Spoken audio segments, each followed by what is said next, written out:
ગુજરાતના અહિંસાવાદી મુસ્લિમ સમાજના સૈયદ યુવાનની આતંકવાદના વિરોધમાં અનોખી પહેલ। થોડા દિવસ પહેલા કાશ્મીરના પહેલગામમાં આતંકવાદીઓ દ્વારા 26 લોકોને શહીદ કરવામાં આવ્યા હતા, જેના સંદર્ભે અહિંસા યાત્રા લઈને ગુજરાતના પોરબંદર ખાતેથી પહેલગામ સુધી પગપાળા જતા મુસ્લિમ સમાજના સૈયદગણના સદમ બાપુ કાદરી અને તેમનાથી પ્રેરિત થઈને વાંકાનેરના કુમારભાઈ પહેલગામ સુધી આ અહિંસા યાત્રામાં જોડાયેલ છે। આ યાત્રાનો મુખ્ય હેતુ આતંકવાદના વિરોધમાં અને યાત્રા દરમિયાન મળેલ દાનની રકમ પહેલગામમાં શહીદ થયેલ પરિવારને આપવાનો ઉદ્દેશ સાથે વિરમગામ ખાતે યાત્રા આવેલ, ત્યારે વિરમગામ શહેરના હિન્દુ તેમજ મુસ્લિમ ભાઈઓ દ્વારા ઉમળકાભેર સ્વાગત કરવામાં આવ્યું હતું। આ વિરમગામના ધારાસભ્ય હાર્દિક પટેલ દ્વારા રૂબરૂ મુલાકાત કરીને વધુમાં વધુ લોકો આ યાત્રામાં જોડાય તેવી અપીલ કરી હતી। સાથે જ વધુમાં લોકોને ડોનેશન આપી ભારતની એકતા મજબૂત બનાવી તેવી અપીલ કરવામાં આવી હતી। જે કેસ ગુજરાતી સાથે અફઝલ ખાન પઠાણ સાથે બહલોલ મલિક સાણંદ।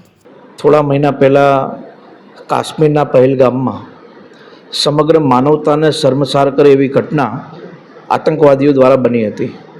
અને આમનો ઉદ્દેશ હતો કે ભારતની અંદર ધાર્મિક યુદ્ધ થાય અને ધાર્મિક યુદ્ધના માધ્યમથી એકબીજા સામસામે ઊભા રહે, પરંતુ આ દેશના નાગરિકોએ ધાર્મિક એકતાને જાળવી રાખવાનો વિશેષ પ્રયાસ કર્યો હતો અને એ બાદ સમગ્ર દેશની અંદર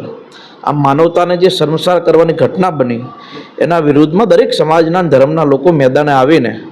જડબતોડ જવાબ આતંકવાદીઓને મળે એના માટેના કામો અને પ્રયાસો કર્યા છે। આપણા ગુજરાતની અંદર પણ જામજોધપુરના એક સદ્દામભાઈ સૈયદ કાદરીએ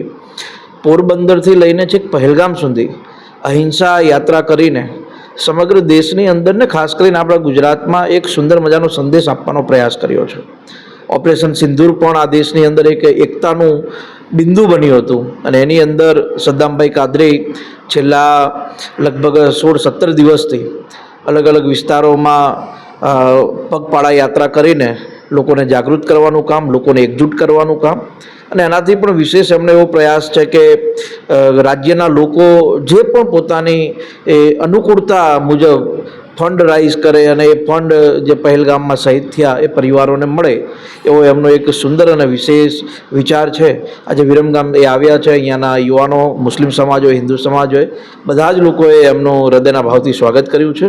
એમના મુખે પણ એક સારી વાત સમજવા મળી કે પ્રશાસન હોય કે સામાન્ય લોકો હોય, સૌ લોકો એમને આ પોતાની યાત્રામાં બધી જ રીતે સહયોગ આપવાનું કામ કરે છે। હું પણ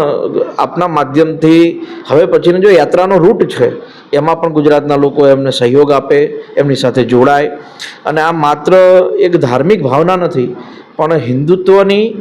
મુસલમાનોની કે સમગ્ર દેશની જે ધાર્મિક ભાવનાઓ માનવતા સાથે જોડાયેલી છે એ માનવતાની ભાવના વધુ મજબૂત બને, હિન્દુ મુસલમાનને બાદ કરીને માત્ર માનવતાને હંમેશા મહત્ત્વ આપીએ એ ભાવ સદ્દામભાઈ કાદરીનો છે। અમે બધા જ એમની સાથે હૃદયના ભાવથી એમને શુભેચ્છા પાઠવીએ છીએ અને વિરમગામમાં તમામ સમાજ અને ધર્મના લોકોએ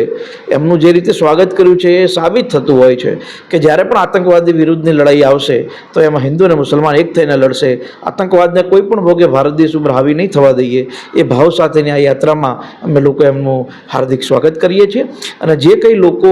આર્થિક સક્ષમ હોય, ચાહે 1 રૂપિયો આપી શકે, કોઈ 1000 રૂપિયા આપી શકે, તો આમને